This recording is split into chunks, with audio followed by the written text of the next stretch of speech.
Hello and welcome to episode 411 of the Mark and Me podcast. As always, I'm your host Mark.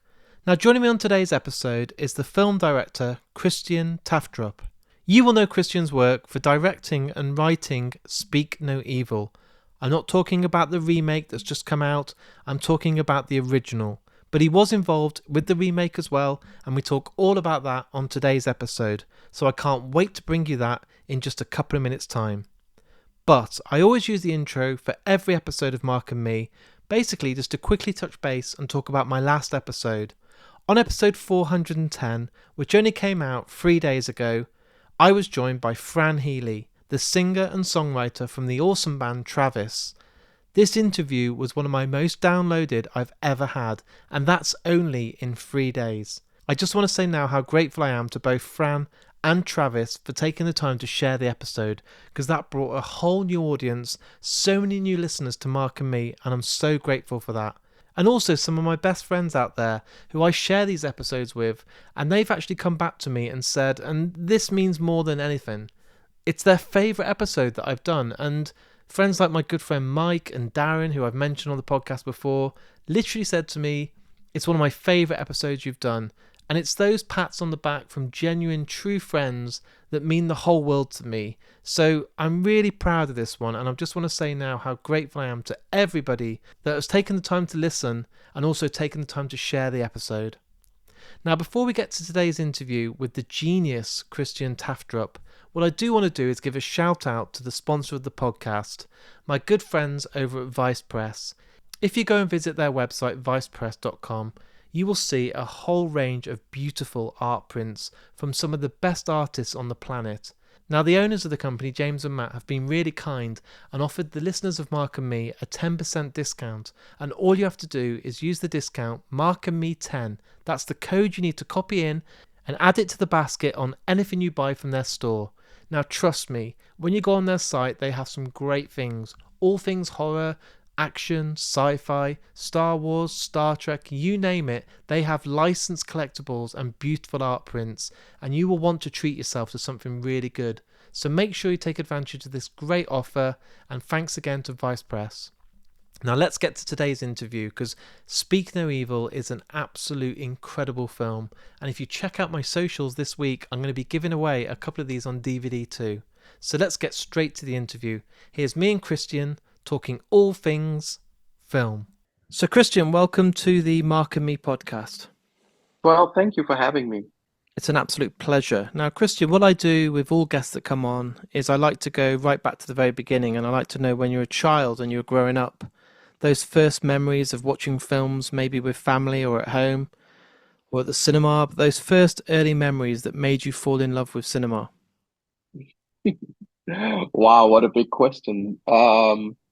Well, I think the first one I really remember was E.T. Brilliant. And then there was also some domestic children's film. I was very affected by movies at the beginning. I could kind of, I have the experience of missing the film. When I woke up the next morning, I always cried and I wanted to stay with the film. And my parents never really, because I wasn't brave enough to admit that I was sad because I watched a film that I just wanted to stay with. So it was a very sort of vulnerable, emotional relationship I had with movies in the beginning. And the movies I like were also a bit sentimental and, you know, elevated and adventurous. And I think that's normal as a child. I think I, changed a lot in my taste and all that, but I like that the film that I fell in love with it from the beginning were like very honest films.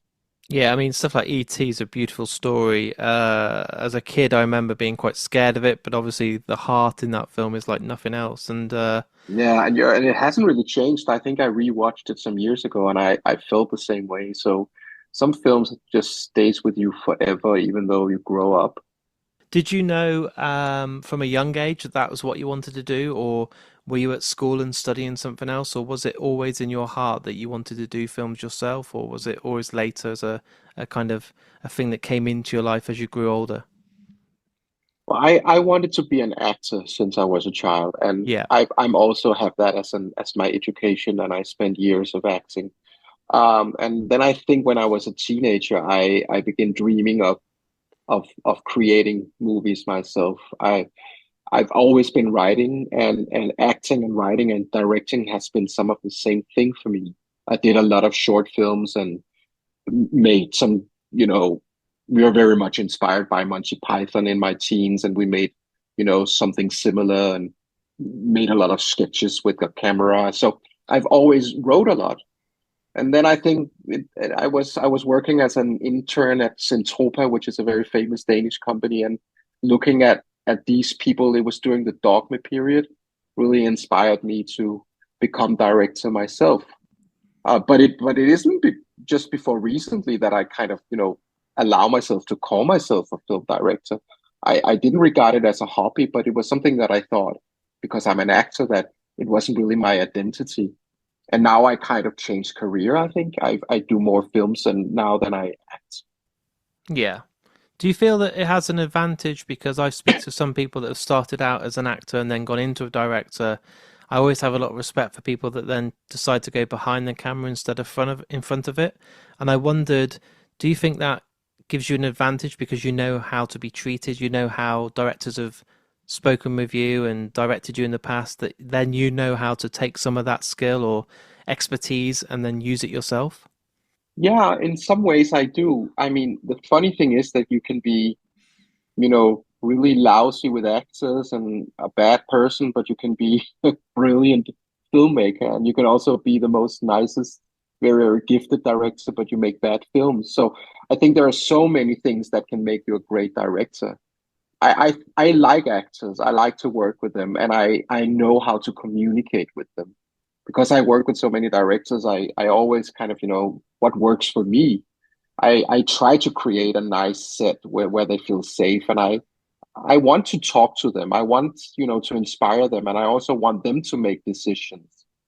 So that has stayed with me. I think I had to work more on how to write a film, how to structure a film, find my own voice, my own visual language. I didn't go to film school. I was very inspired by theater in a way. Theater is not nothing. It's not one to one. It's not naturalism. And many films, especially in Denmark, are very social realistic. So I like that film were elevated. That it kind of was a little bit more like imagination instead of what you see is what you get. So it takes years to find your voice, but I'm definitely influenced by being an actor and definitely influenced by spending so many years working with theater. I mean, looking at your kind of background and your history, 15 years ago you directed your first short in 1999. Yeah. And do you remember what it was inside that made you just think, this is the point I want to do it? Like, I love acting, I've done a number of roles, I've done writing, but this feels like the moment. This is my opportunity to show what I can do in the form of a short. Because you did a couple of shorts, didn't you? And then, Yeah, three. Yeah. you know, over a period of like 9 years. So I wondered what it was. What was it at that point that made you just decide to change that? Well, I think the first thing that comes to my mind is that I was very jealous at Lars von Trier and all the directors around him at that time. I was making coffee, taking care of the garbage, and I read his scripts and I just so much wanted to be like them. I was only 17, and because I've been writing so much, I thought, now I'm gonna write a story about how difficult it is to be a runner or how people were treating me. And so it was really like a feeling of not being a part of the party that kind of inspired me to write. But I've always been, every time I do my own thing or write my own story, I'm much more passionate. As an actor in theater school, I was a little bit bored when we had to do Shakespeare and other stuff, even though it's brilliant work pieces. I kind of like creating and Yeah. and and having an idea and see how it forms into a script and then shoot it and then edit it. It's such a wonderful journey, fills with ups and downs, of course, but it's very much I felt more related to something that I could recognize myself in. So yeah, if I hadn't worked on Zentropa, I probably wouldn't make films today. I don't think I would. What would be your backup? Did you have a plan B, or was it always that you were going to become a director? Did you have a kind of a, if this doesn't work, I've got this to fall back on, or was it just, I'm going to do this and this is all I'm going to do? Well, only the acting, because I've spent, you spend years trying to become a director where you get rejected, and I have so many scripts in my desk has never seen the day of light, and then I thought, okay, but I'm also an actor and I can have a little money by acting, and I love acting. So that was the only thing I thought, but I was really like, if if acting also fails, what should I do then? That's more like a concern to me now. But I enjoy life, and I'm not too, I could also take a job in a kindergarten or in a supermarket. Life is, there are inspiration everywhere. I think one of the great notes I would say to young directors is not like, don't force it, your film. Look at the world, listen to people, travel. Inspiration is out there. You meet a lot of characters all the time. So I think, get involved in life instead of just writing about life. That has been one of my great experiences. Yeah, I mean, that's incredible. And did your family give you a backing? Were they always supportive, or were they always telling you that you shouldn't be in the film industry because it's so hard and you get a lot of rejection and you have to be really kind of mentally strong for all the rejection that comes your way, and resilient, because it can't be easy, can it, when you're sometimes getting told no all the time? You need to keep bouncing back. Yeah, yeah, definitely. Well, I have very kind parents who always, encouraged me to do what I wanted. And I think I was a child who had a plan, never I would never really doubted what I wanted to do. Sometimes I think I wanted it too much. I wanted to stay at home and make short films instead of travel and have fun sometimes. And but I think, they've been very supportive, maybe too much, but I can't tell. I've never really experienced any conflict with them. They are not in the business at all. They're not artists in any way, but I think they thought it was exciting, and I was good at it. And you're right. I mean, I had years where, I just spent writing stuff that didn't work, and nobody wanted to distribute my first film, and it took like 1.5 years to get just, one small cinema to show it. And this is what it takes. And if you know that too early, I think you can, you want to leave immediately, because it doesn't just take talent. You have to be so patient and also a little annoying. You should not take no for an answer, and you should keep pushing, pushing, pushing, and then suddenly it becomes easier. And I didn't know all that before I kind of stood right in it. I mean, 2016, was that Parents? Is that the film you're on about as your kind of first debut that got Yeah, shown in the cinema? yeah, yeah. What was it that took that jump? Because obviously 8 years before that you were doing the shorts. What Yeah. was it that made you jump to your first full feature? Was it just this idea of this film that you sat on with parents and you thought to yourself, I want the world to see this. I want people to take me seriously. I've done 3 shorts now. I now I've got the skills and the talent to put this to a full feature. Well, I actually had a writer's block for 7 years after my third short that it was called Awakening, which is a film that I like very much. And then everybody said, now you have to write a feature. I was 28 or something. And then I just couldn't. I just couldn't find my voice or my way through it. Everything I wrote was much different than me. It was very far away from who I am, I think. I was trying to do the right thing, to write good, and it didn't work. So I just went back to the acting, and then actually I had a dream one night. I dreamt that my parents moved back to their first apartment and behaved like 21 again. It was such a nightmare. And then I woke up and said, this is really a fun idea for a film. And then suddenly I could write it, and something in my own tone. But it took me 7 years before I could do that. And after I did Parents, I've never had a writer's block ever since. But it's really been a great experience sometimes where you're just stuck. And I of course I fear if it happens again, but you know, it took me so long to. There's such a big difference between shorts and features. And it took me so long to learn how to do that and find my story and my, own voice. Were there moments during that 7 years that you couldn't see a light at the end of the tunnel and you thought, I may never ever get the right thoughts in my head. I may never actually be able to complete this. I might just have to give up because 7 years is such a long time. Oh yeah, yeah, many, many times. And I was horrible to be in a relationship with. I mean, I've been always complaining, and I was very dark in my mind, and I couldn't. I did a lot of acting, which I enjoyed, but I thought it was the end of that. And people, my friends, were giving me books about, writing, writer's blocking, and creativity and all that. But I was really, I thought it was done, that I would not succeed in my dream of becoming a film director. And after Parents, the Parents didn't go very well. I mean, it did internationally on festivals, but not at home.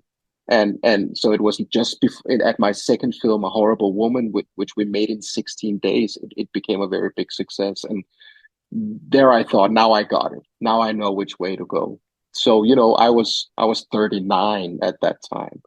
It just takes a lifetime, and I like that. We're not Orson Welles everybody. We we have to figure it out. It's sometimes nice and inspiring when you talk to people. I had Mads Mikkelsen on the podcast, and Mm, I think he was 40, and he didn't start acting until late 30s, early 40s, and I thought that's amazing. Like the fact yeah, that he's now got the career he's got today, exactly. because there's no limit, there's no time limit. You shouldn't just think, oh, I've missed that now, I've missed that boat, it's too late. I think anyone can start at any age as long as you've got the passion and the kind of desire. Yeah, that's the beauty of it, because if you're a soccer player or something, you're old when you're 29, 30, and there's no rule for this. Some of my favorite directors made their best movies when they were 75, Yeah. and I always think of Haneke, who was like 47 when he made his first film. But I think when you're young, you think you should have your first film as 21, 22, and you compare yourself to Orson Welles and all this. But Yeah. if you have nothing to tell, don't make a film. And so you spend a lot of years like, oh, I'm nothing.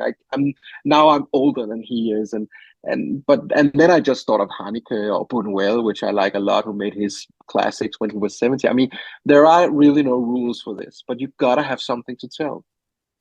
No, it's amazing. And I think sometimes, even though you might want it at 21, so you have a huge career ahead of you, people like Spielberg, etc. Mm. I think you need to experience life. I think you need to have heartbreak, Yeah. experience real pain, emotions, and then you can put it out there with experience and not just what you think it is. You actually have lived it. I agree, because of course film is also a craft, and it's form and it's mathematics, but you also have to put something down there. And I really agree with you. Before you experience real pain and sorrow, it can be difficult to tell something that is really interesting. And you can also see some people who kind of peak when they're 25, and then they cannot really have anything more to tell. So I think you should also follow life, the different phases of life, and keep yourself open to wherever you are in your life to have something to tell and something different to tell. So yeah, it's open your eyes and get involved with the life you're living. And I mean, even though I'm sad sometimes and horrible things happens, I also have I look upon it also a little bit from the outside. I Yeah. know it can be tough, but I also think this is really inspiring. I can fight with my girlfriend, and then I can write down our dialogue immediately after, because the dialogue and the scene would be magnificent in the film. And I know that sounds cynical, No, but but it's true. it's Yeah. also a gift. Like you say, okay, this is horrible. I'm going through a tough phase in my life, but boy, it would be a great scene in a movie. I mean, that's you gotta have this double gaze and things. So, talk to me about Speak No Evil. At the time when you were making this, 2022, you must have thought to yourself, you surely had a lot more confidence in your direction because this film looks magnificent. The story's incredible. The horror element is awesome, and I won't talk now because people won't have seen it, but Mhm. it left me feeling really fucking. I was questioning everything afterwards for days. A film hasn't hit me that hard since probably The Mist, Stephen King's The Mist. That's the last film that left me feeling like this. And you must have been really proud of achievement and the response that this film got? Because everybody I know absolutely loves it. Thank you. And I, of course, I am. This is the film. It's I can't compare them to my other films because it's been more like a worldwide attention. And now it's 7 years ago I start writing it, and I still live with it. Um, it surprised me. We were not going to make like a worldwide hit or anything. A horror movie is the worst thing you can do in Denmark because nobody really likes horror movies here. So we were lucky getting fundings. And then we thought it was a very Scandinavian film about, how Scandinavians are always too polite and people pleasers and ignore their red flags and maybe are not in contact with their inner instincts and all that. And I just, and I never did a horror movie, so it was also another genre for me, but it really fell together, and I was surprised that so many people could relate to it. The theme was even more global and universal than I thought. And sometimes you don't know what a movie is about before you end cutting it, editing it. And we searched a lot. I doubted it a lot along the way, but I also knew that we had something to say and that it was an interesting way of doing a film, mixing genres as well, using the horror genre, but also using satire and humor and social interaction. So I thought it was an interesting experiment, but I really didn't know if it was going to succeed or not. So what was it like then when they came and they said, we want to remake this film? We've got an incredible cast. We want the world to see it at a bigger scale. Sometimes I've seen some remakes and they just do not work. They did not get the idea. But fair play, the remake is very good, and you've got one of the best actors in the whole world. So it was I always, it should have know. worked, you know. Yeah, I was flattered when they asked. It was immediately after the Sundance premiere, and we also agreed very fast that I should not direct it. And they wanted to make a different version of it, and I kind of liked that because just copying it was not inspiring. And I like the idea of, two takes on the same material so Yeah. they could also be their own original stories. So I've just been following it from the side and spoke to the director a little bit, but tried not to get into involved. And it's a total different movie. And I get it that it's more mainstream, it's more commercial. It has to be. It works on it has to go out there. My film is still like an art house film. And I understand that you cannot have endings like my ending if you want to reach a bigger audience. I totally get that. But on a personal note, I could not have done that remake. No. It's not my personal choice, but I like the film. I like that somebody did it so well. That would be much better than if I had directed it. So it's been a flattering, fun experience, and I like the remake very much. Was it surreal seeing James McAvoy kind of delivering some of your dialogue and your writing? Because there's still bits of you in that film, and I think he is probably one of my favorite actors on the planet. I think he's untouchable. So it must have been pretty Yeah, surreal. I am. Yeah. It was surreal, and I visited the set 2 days and for 2 days and met the actors. It was surreal, like a dream, or also a little bit scary. Not dialogue, so well, and others saying your lines. It was like a very, very bad dream, but I also enjoyed it. And what I liked the most is that they were also, when I came to the set, I felt like a star. Everybody was like, they wanted to talk to me, about the original. The DOP and the set design and the actors was like, oh, we love the original so much. So, and I thought I was just gonna stand in a corner and nobody would know who I was. But I mean, it goes both ways. So it was a lovely experience. My final question for you today, because of time, is what I do on this podcast is I end the episode with a song that you get to choose. And I wondered if you could let me know a piece of music that means a lot to you or a song that you would love to be played at the very end. So many music means a lot to me, but there is a song that we actually cut out of the film, and the children was gonna sing it, but it didn't work, and that is California Dreaming. Oh, So it's a lovely. it's it's a song that I listened to a lot when I wrote the film. And there's a scene in the film with a lot of children, and we kind of took the song away and put score. It didn't work with the song, and I'm a bit sad that it didn't work. It just didn't. But the song has been a little bit, even though it's totally different, has been the soundtrack while writing the film. So I would love to, if you played that song. I love that track. Me too. Amazing. Thank you so much. Our time is up, but I just wanted to say thank you so much for coming on the podcast. It's an honor to have you on. I really appreciate your time, and good luck with the release for home media, because I want more and more people to see this film, and I want more people to hear your stories, because I think you have an incredible future ahead, and this film will stay with me forever, and I hope it does to many others too. Thank you so much for the kind words. I appreciate it. It's an absolute pleasure, and good luck with the rest of the press and everything else. Thank you. Thank you. So there's my interview with me and Christian. What a genius. What a humble guy. So much respect for him, and he's changed the world of horror with this release.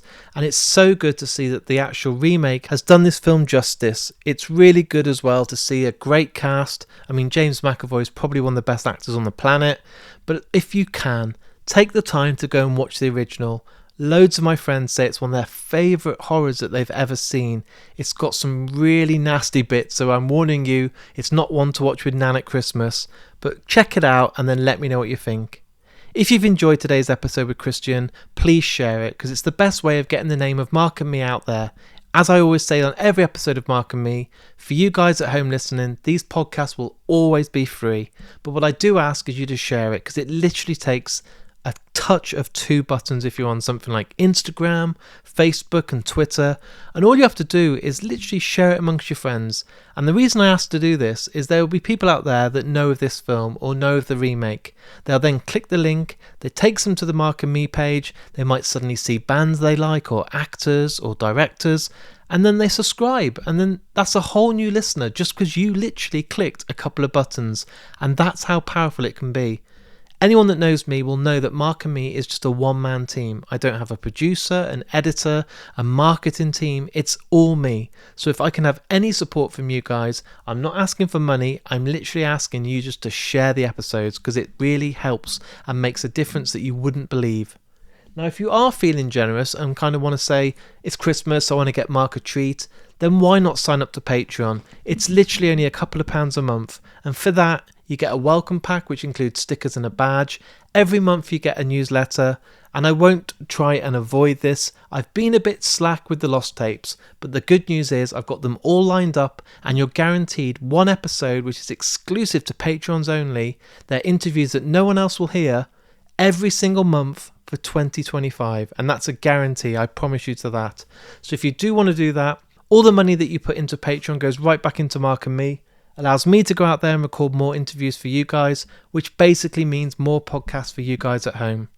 Now, before I say goodbye, I want to give a shout out to the other sponsor of Mark and Me, Richer Sounds. If you want to go and watch stuff like Speak No Evil on the best TV ever, go and treat yourself to a brand new TV from Richer Sounds. They're the best guys out there. I don't get paid to say this. I genuinely mean it. They support Mark and Me and will not be beaten on price. So if you want anything to do with videos, audio, TV, anything, literally headphones, go to Richer Sounds before anywhere else, because they will not be beaten on price. They're experts in what they do, and I'm so grateful for them supporting Mark and Me each and every month. Right, it's time for me to say goodbye, so thanks again for listening to this episode. I'll be back in a couple of days with another brand new episode. It's a huge one and I can't wait for you guys to listen, but until then, look after yourself, take care, and I'll speak to you all very soon.